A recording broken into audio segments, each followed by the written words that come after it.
अरे देवा, गुडघे खूप दुखतायत, चालताही येत नाही. हे स्वामी समर्था, माझं काहीतरी करा, माझे गुडघे बरे करा. खूप त्रास होतोय का? हो बाबा, गुडघे खूप दुखतात, चालताही येत नाही. हे सफरचंद खा आणि बघा तुमचा त्रास कसा जातो. अरे, दुखणं कमी होतंय.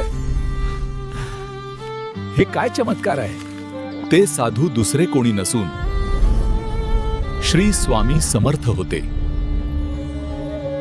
अरे वा, अजिबात दुखत नाही. आता उठ बशा काढून बघा.